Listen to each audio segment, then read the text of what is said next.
Join me to paint this serene winter scene with a snow-covered pine tree using watercolor. I begin by wetting the background. The background isn't a perfect oval or rectangle, it's an irregular shape as I don't want a perfectly edged background for this painting. If you prefer a cleaner finish, you can wet the entire paper and apply the paint along the edges of the masking tape.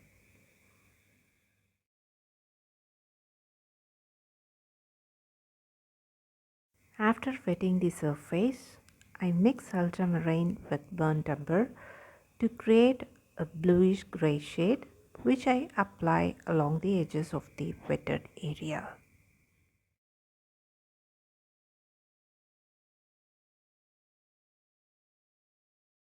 I then tilt the board so the pigment flows naturally while making sure the center part remains untouched for painting the pine tree.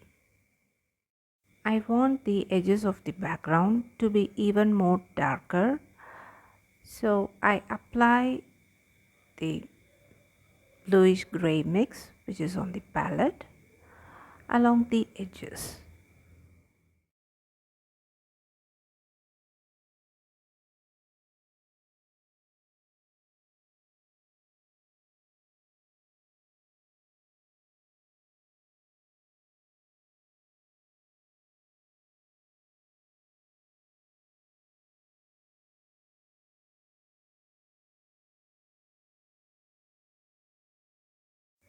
I tilt the board allowing the pigment to flow naturally, and if any excess pigment collects at the edges, I use a damp brush to absorb it.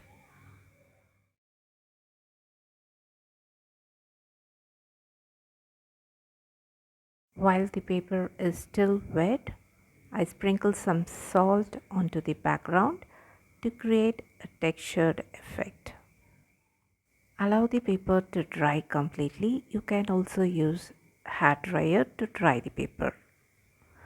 Once the paper is completely dry, gently scrape off the salt at once. Next step is to paint the snow-covered pine tree. For that, I start by painting the snow using light value of bluish gray shade which is on the palette. Hope you remember I created this by mixing ultramarine with burnt umber. I begin by adding random strokes to represent the snow on the tree. When I go downward, at the middle I paint the snow like a triangular shape, and on the left and right side I use slanting strokes to show how the snow gently drifts and settles along the branches. These strokes aren't perfectly symmetrical, but they flow outward, creating a natural look and adding depth to the pine tree. Next, I'm mixing Verdian green with ultramarine and burnt umber to create a desaturated green tone perfect for painting the pine tree.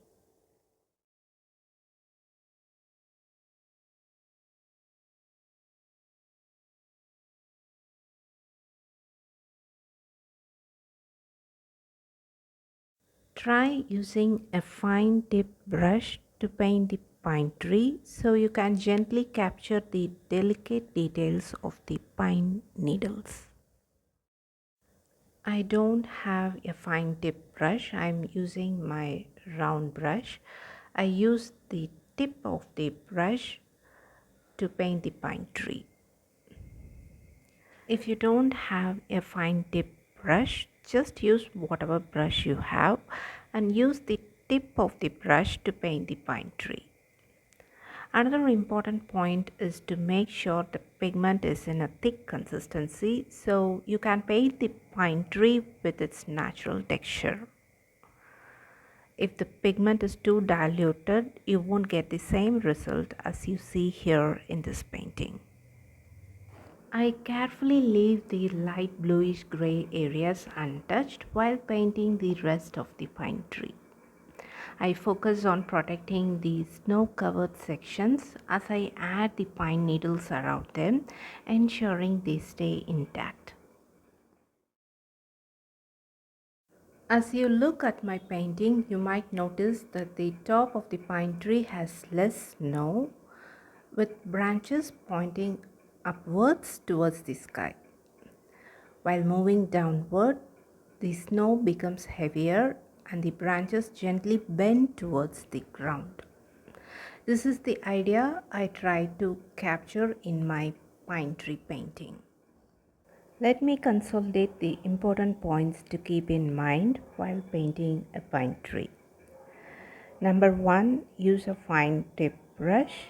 If you don't have one, just use the tip of any brush you have to paint the pine tree. Second tip is to make sure the pigment is in thick consistency to give a better control over the strokes. And the third tip is to focus on capturing the essence of the tree structure to bring it to life.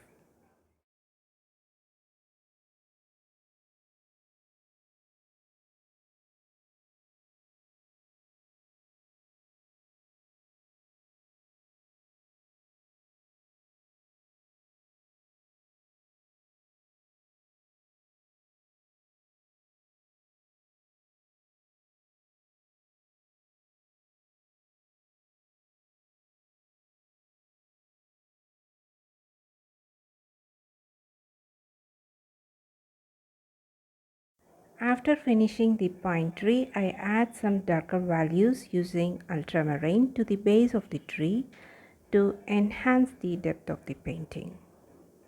We reached the end of this painting process. We have created a beautiful winter scene using watercolors. I hope you enjoyed watching this video. If you did, give it a thumbs up and consider subscribing to my channel for more watercolor painting tutorials. I'll see you in my next video. Until then, take care and bye bye from Prema.